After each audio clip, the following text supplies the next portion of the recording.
Democratic House candidate Alex Morse has been accused of inappropriate behavior when he was the mayor of Holyoke and also an adjunct instructor at an adjunct instructor at UMass Amherst.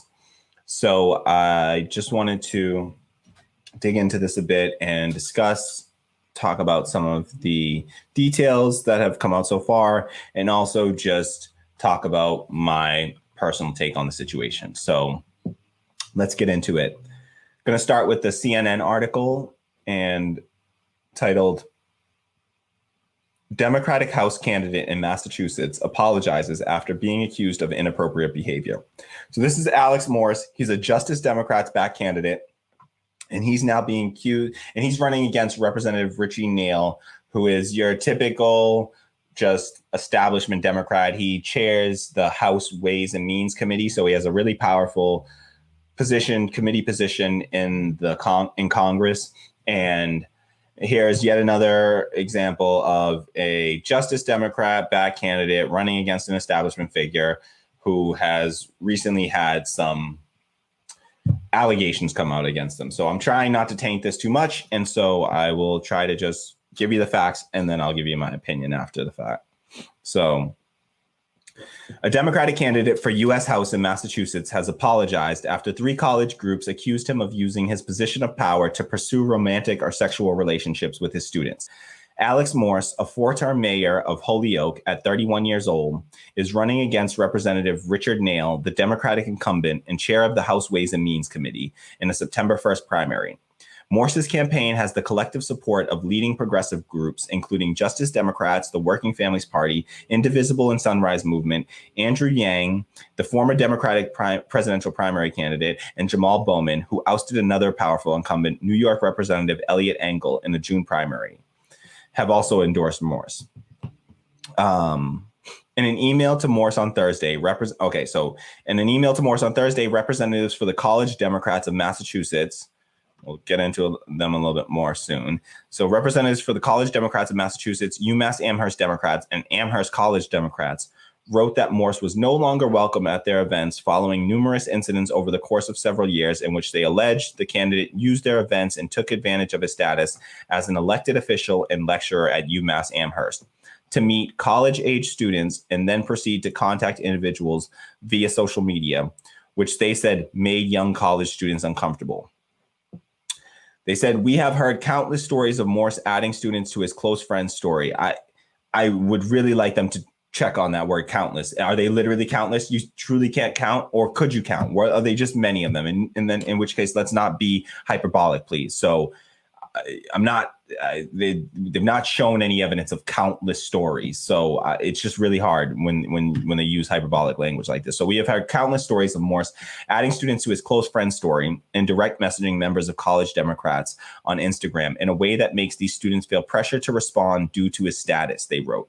Even if these scenarios are mutually consensual, the pattern of Morse using his platform and taking advantage of his position of power for romantic or sexual gain, specifically toward young students, is unacceptable. So the exchange between the groups and Morse was first reported by the Massachusetts Daily Collegian. In an email sent to the groups responding to the allegations, Morse said he wanted to sincerely apologize to anyone I have made feel uncomfortable and offered to meet with any person or group to discuss their concerns. I want to be clear that every relationship I've had has been consensual. However, I also recognize that I have to be cognizant of my position of power, Morse wrote. Growing up gay and closeted in a small city like Holyoke, I struggled with accepting my sexuality, and in high school, I had a hard time finding other openly gay students, Morse said. As I become more comfortable with myself and my sexuality, like any young, single, openly gay man, I have had consensual adult relationships, including some with college students. He continued, navigating life as both a young gay man and an elected official can be difficult, but that doesn't excuse poor judgment. Morse did not respond to a request for further comment. Spokesman for Justice Democrats, an early Morse backer in the Working Families Party, which endorsed him this week, did not respond to requests did not respond to requests for comment on the allegations. The college Democratic group said in their letter that they will be completely disaffiliating from Morse. In a statement Saturday, UMass Amherst called the allegation against Morse serious and deeply concerning. The school said the school also said it planned to launch an immediate review of the matter to determine whether the alleged actions during his time as a university lecturer were in violation of university policy or federal Title IX law.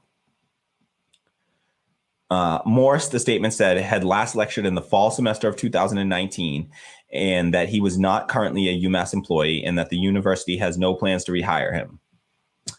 Morse's profile remains on the school website as of Saturday afternoon. Let me just give a little bit more context from a WBUR article. This is more of like a local outlet. And they said, according to the report, the letter says, according to the report, the letter says Morse 31, and this is referring to the letter that these college groups sent. According to the report, the letter says Morse 31 has had relationships with college students, including during his current Democratic primary campaign against U.S. Representative Richard Neal of Springfield.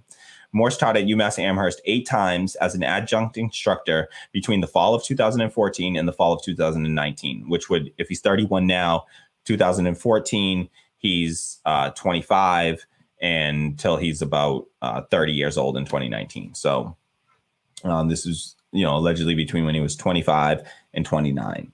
According to a statement from the school, he taught a course titled Urban Government and Politics. The university has reached out to students to provide them resources and support, the school statement said. UMass was previously unaware of the concerns brought forward by the members of the college Democrats. Citing school policy, UMass said faculty are prohibited from entering into a sexual relationship with any student or postdoc for whom the faculty member has any responsibility for supervision, evaluation, grading, advising, employment, or other instructional or supervisory activity. According to all the accusations out thus far, Alex Morse did not violate this policy. This says specifically for whom the faculty member has any responsibility for supervision, evaluation, grading, advising, employment, or other instructional or supervisory activity. According to all reports that I've read thus far, there are no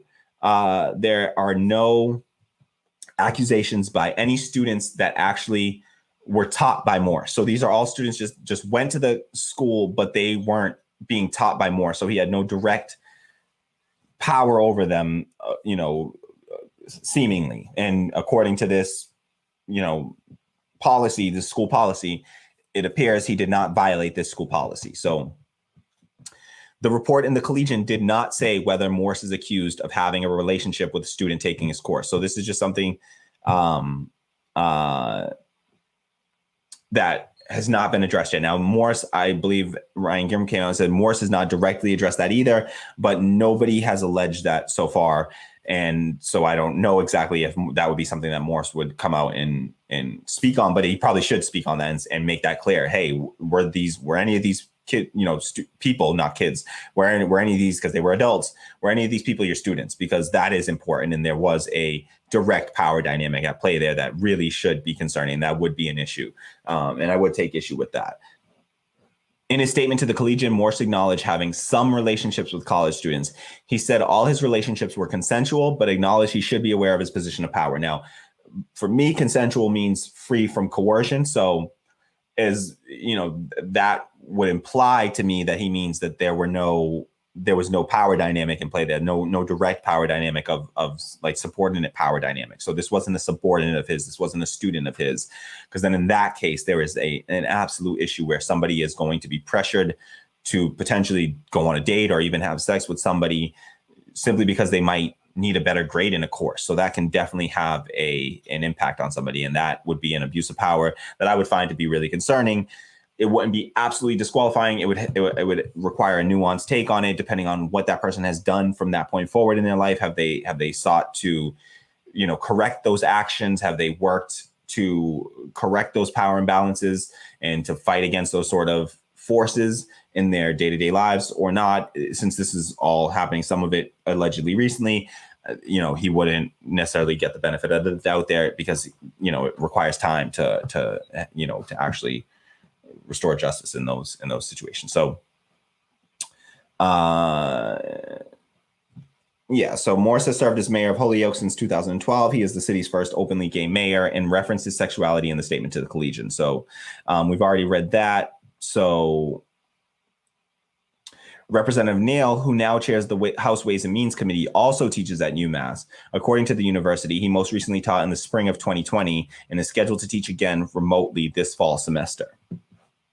So, and they also said, asked if any UMass student had received college credit for interning on Morse's congressional campaign or in the Holyoke mayor's office. A spokesman said officials are in the process of reviewing available records. So they don't even know. And there's, again, nothing's been alleged in that for that matter. So I would like to bring, Ryan Grimm, who's been watching the story closely, journalist from The Intercept, has commented on this, and I just wanted to bring in some of his commentary because I thought that it was relevant, and I find it to be, I respect him as a journalist, trust his opinion on and takes on things like this, and he just shared sort of my initial gut reaction to this, and so I just kind of want to read his take on this, and then then we'll discuss. So as you can see, Ryan Grimm's credentials, he's the DC bureau chief at The Intercept, Young Turks contributor, author of We've Got People, great book. Now, he says, have any of the young men who hooked up with Alex Morse complained? Were any his students? If not, why do we need to have an opinion on this? What's with the talk of the power dynamic? He's mayor of Holyoke. What's he going to do? Get them an unpaid city internship? Forgive a parking ticket? If he hooked up with a 20-year-old plumber, nobody would rightly care. But they're a student, so they have to be protected by the purity police. Ridiculous. I'm the mayor of Holyoke is not really going to impress many 20-year-olds. That's more like something you have to overcome. So, that's a little bit in jest there. But he's like, seriously, though, if somebody had an inappropriate and uncomfortable experience with Morse, that should be investigated. If anybody makes that allegation, they should be heard. That hasn't happened yet, as far as I can tell.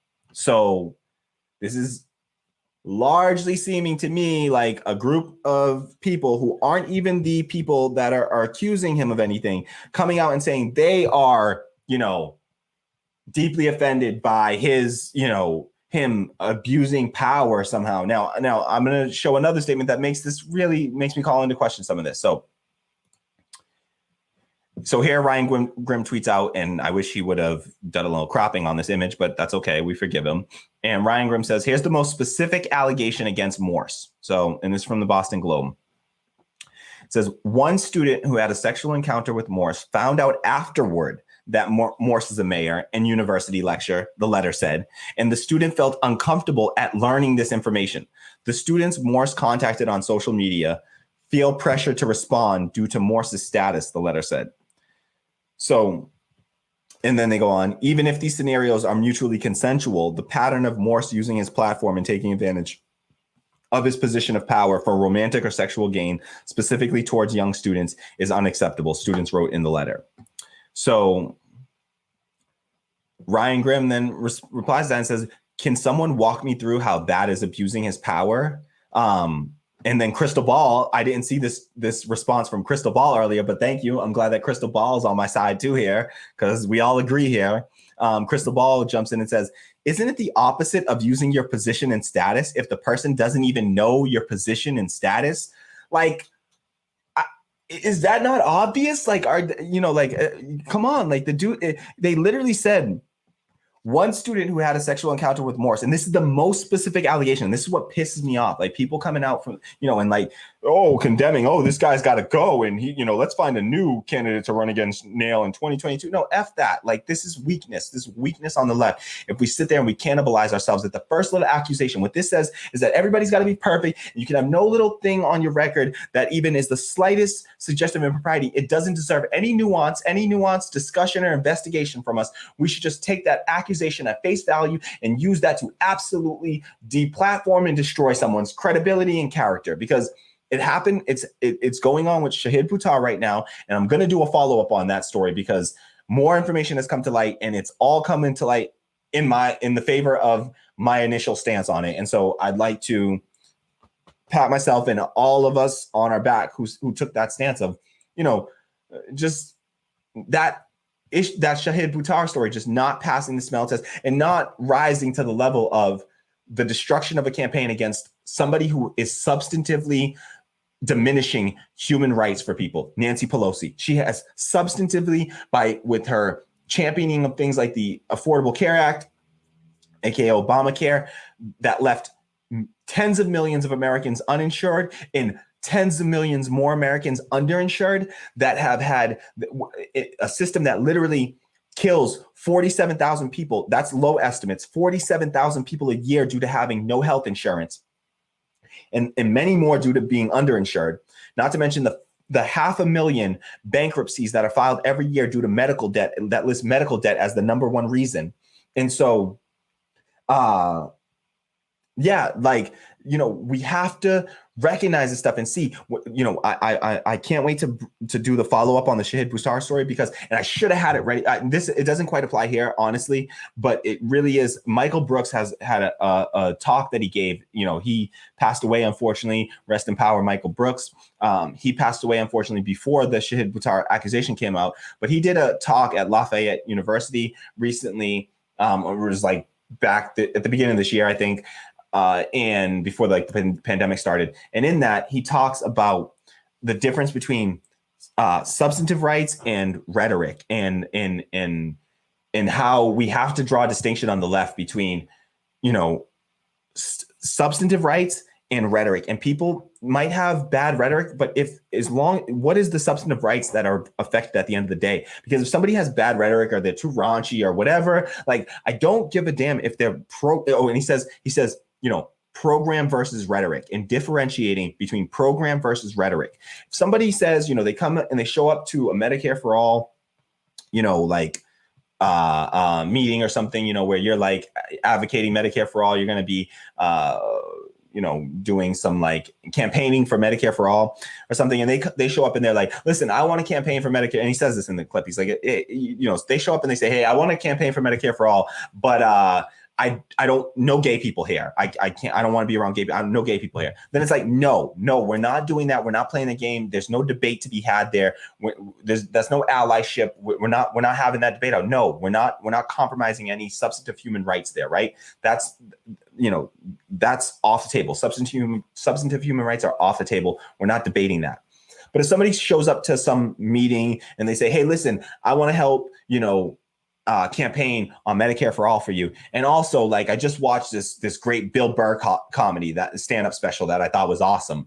And the response to that is like, all right, hold on, pause, freeze. Let's unpack this for 15 hours. It's like, no, stop right there. It's distracting. It's not helpful. What you're doing there is destructive to a movement that is about providing substantive rights, a program of substantive rights to the masses of people. And so we have to be able to put that ahead of our personal feelings about, microaggressions that might be happening, where, again, these are just things that it's like program versus rhetoric, and drawing a clear distinction on the left, and building up a reflex so that we don't get caught up in this stuff and like weaken our own movements by tearing ourselves down when little minute accusations like this come up, but just on their face value, you should be able to pick this apart and say, this doesn't hold a lot of water. And if this is the best they can come up with, it reeks of political smear to me. This reeks of a political smear. Right after a bunch of establishment Democrats get kicked out of their seats by angry voters voting on policy issues, all of a sudden you see Shahid Buttar and Alex Morse. All of a sudden, these, what I got to look at as Oppo, research, smear tactics being used against them. Because what we have here is relationship between two consenting adults, essentially. And, people can have their own personal feelings, honestly, about, 30-something-year-old person. My parents started dating when my dad was 32. My mother was 19. I'm a product of, some, people would be on the left, power dynamic, but it's just not the case. If you look at it on a nuanced basis, there was no real power dynamics. My father was a poor, farmer in Jamaica who has no rights as, he's not an American citizen. He's never been provided citizenship here. It's just, you have to pay a nuanced attention to these sorts of issues, right? You can't just say across the board, oh, 30-year-old dating a 20-year-old, oh, it's just evil and disgusting, or he was a teacher and these people were students, and so just right out of the gate, out of the bat, like that makes it immediately wrong. No, well, he wasn't teaching those students, so that matters, right? Being the mayor of a city, what does that mean? If you're the mayor of a city, you're not allowed to date anyone in that city. You're not allowed to have a sexual relationship with anyone in that city. Okay, what does that mean? If you're the president of the United States, are you not allowed to have sex with anyone in the United States? Like literally, what the hell does that mean? Like there's a power dynamic there, but we have to recognize, right? Like people still get to be people, right? They still deserve to have romantic relationships. And at what point on the left are we not going to be like puritanical, like fucking religious, like right style, like Puritan style moralizing of politics? Like we stand up on our like pedestal and we speak down to you and like we're going to moralize and say you're wrong and you're bad. That's two consenting adults, no serious power dynamic at play as far as I'm concerned. This is a non-story. This is a non-story and something that's none of our damn business. Like Ryan Grimm also posted this tweet, which like it was just a poll, and he said, if there's no subordinate relationship, I'm curious what adult age people think makes a relationship so inappropriate that it's the business of the public to weigh in on. If the person is 30, if the person is 30, is 18 to 19 is too young and that deserves it's the business of the public to weigh in on. If they're 18 to 19, 20 to 21, 22 to 23, or is it not my business, period? And you can see how I voted here with the check mark or whatever. It was 16,000 people voting, and this is just a straw poll or whatever, nothing, official or anything like that.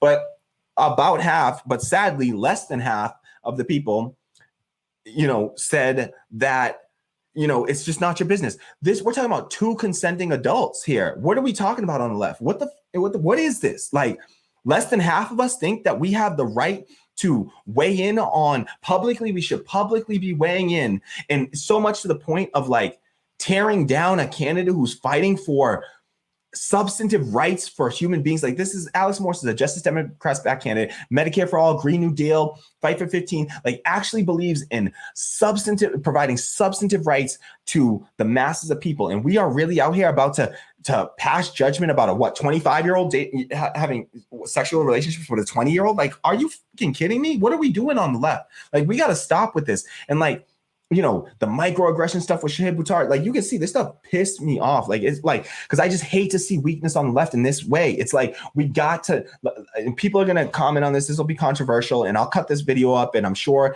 I'll get all kinds of comments because, it's a controversial take to be like, listen, we just got to stop. We got to have a principled stance here. I believe in sex positivity. Listen, once we declare somebody is an adult, we're saying an 18-year-old is old enough to vote, to take out hundreds of thousands of dollars of student loan debt, to be in prison for the rest of their life, but they're not allowed to choose their sexual partner, whether they be a decade older than them or whatever the hell. I don't care if a 70-year-old and an 18-year-old. I'm sorry, but if we declare that they are adults, I'm sorry, but it's none of my damn business. Like, that's not my business. And we don't need to be making it our business on the left to be worrying about two consenting adults and their relationship. That's against sex positivity to me. It's got a lick of ageism in there. And, like, I'm trying not to bring my own personal situation to it because I've been in pretty, like years apart relationship for most of my life. And then like recently, like longer than that, but like, again, like I said, my parents, 13 years apart, and my mother was 19 when they met. Like, I'm sorry, but I just don't think that's an issue. I'm happy that they met and they, fell in love and that they bore me. I'm very thankful that. Thanks, Mom and Dad, for doing the nasty and making me happen. I appreciate it. So yeah, like, I just think that this is crazy and that it's none of our business. There's no power dynamic at play here, as far as I'm concerned. Until I see something like that, it's none of my business. And, I don't really have the authority to speak on this in any way, but I think there could be some layer of like homophobia going on here. I don't want to use that as an excuse or anything. And I don't want to, like, I remember when freaking, what's his name? Kevin Spacey, when he was abusing like people, allegedly abusing people, and like came out and like the dude like one, that was the creepiest like apology thing I've ever seen in my life from that dude or whatever. But like, I'm sorry, I lost my train of thought with that. I apologize. So, oh no, with Kevin Spacey, when he came out, he tried to almost blame it on like on like being gay, like almost saying like he said it in a way that was like almost like saying like, oh, don't mind me, you know. It was almost like it was demonizing, I think, to the gay community. Like it was like making it sound like, oh, like all gay people are deviants or something. It was really fucked up. It was like I was not cool with that. But like this doesn't sound like he's saying that. He was being really open and honest, no pun intended, and just like trying to help us to understand like what his situation is and how he, you know, developed into like, you know, understanding his own sexuality. And it's something that, you know, I can definitely appreciate. It's just like we should all take that journey and, you know, and learn more about our own sexuality and all that sort of stuff. And also it's just like, listen, these are two consenting adults, no power dynamic. I personally, as a 33-year-old would not be dating anyone under the age of 21. I think that's like, it's too young for me personally. I'm not going to be doing it, you know, like you won't find me doing it. It just seems really, you meet a 18, but like 20 is like right on the border there too. Cause it's like 21, you know, it's like, were they older 20? How do they present themselves? I know some people that at 20 are, you know, more mature at 20 and truly are than some people are at age 30, you know, and like just really the mannerisms and stuff. And so I'm going to get to some of the comments because I see a bunch flowing in. And so I want to get to those comments. I just want to pull up two more quick things just to point out two more things before I dig into the comments, because I want to make sure that I get these up before this stream just cuts me out. We only got 15 minutes left on this stream, by the way, folks, and then they're just going to cut me off at 4 hours, sadly. I have to pay.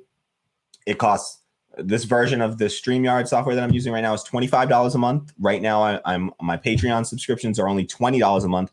So the Patreon subscriptions don't even yet cover the StreamYard subscription right now. But to get the better version that will let me stream for 8 hours, it costs $50 a month. So like, this is why I need Patreon donations. Sorry to cut this in the middle of a thing like that, but patreon.com/radical democracy, please contribute whatever you can, because it literally will help us to provide a better experience to folks. So if you can, please do me that favor and contribute to the Patreon. So sorry for cutting that in the middle of a serious story like that. But let me just jump over. I just wanted to provide two more quick notes, or just one more quick note on this. And this was from Alex Marash. Really two things that just a follow up to this, but breaking. The attacks on Alex Morse by various chapters of the College Dems of Massachusetts need to be viewed under new scrutiny now that the FEC reporting reveals that they have donated to Richard Neal's campaign as recently as March of this year. So that's the College Dems of Massachusetts, the group that wrote the letter, the scathing letter about him. They say that they donated to Richard Neal's campaign. Now, there's a follow-up to that actually corrects this story. So that's not exactly what happened, but you'll see there's still something that deserves scrutiny about this transaction. So you'll see here this is probably on Open Secrets, I believe, just by the look of the page here. You can see Richard Neal for Congress committee, amount $1,000. And it's on March 12th, 2020. So this was Richard Neal, the Alex Morse's opponent and the incumbent, was donating to this group, who then came out with a scathing letter about and I'm sorry, I sort of just told you what the correction was, but it appears that they were contributing to him, to his campaign, but you'll see, in fact, it was the other way around. So just a follow up to the story. So update via Alex Thompson. So Alex Thompson says, a spokesperson for the College Democrats of Massachusetts sent me this statement relating to this. So they said, College Democrats of Massachusetts has previously accepted donations from candidates and from members of the Massachusetts congressional delegation, including Representative Neal. These donations fund our conventions and our scholarship fund, among other things. A check written out to College Democrats of Massachusetts was refunded to the Neal campaign in April because of an accounting error. As FEC records indicate, the check we returned to the Neal campaign was a refund, not a donation. The letter sent to Alex Morse was not influenced by any contributions that College Democrats of Massachusetts has received in the past. Our letter was written at the request of those affected by Morse's behavior. And then to which Alex Morash followed up on and just said, also, I misread disbursements and receipts in a recent tweet. So Neal's campaign gave 2 $1,000 donations to the College Dems, and they returned 1,000. All their donations were from candidates, and no one but Neal gave more than $500 to the College Dems of Massachusetts. I think Alex Morash had one other follow up on this. Nope, I don't have it there. So I don't have the other one there, but yeah. So there was also a note made that just said from Alex Morash where he says that, you know, if this is true, this makes Representative Richard Neal the largest donor to the College Democrats of Massachusetts.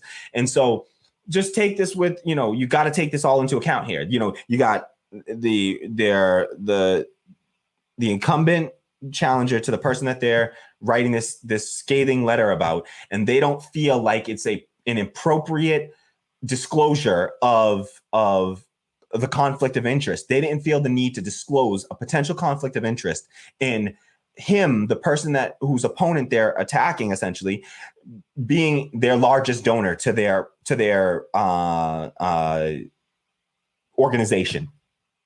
That's very important to note, and that makes me really question their ethics in doing this. And I'm sorry, but I don't want to have to do that. And it doesn't make me question the ethics of the actual, you know, if there are any people that were, you know, claimed to be abused in any way by, or taken advantage of in any way by Alex Morse, then I want to hear from them, and they deserve to be heard. They should absolutely be heard.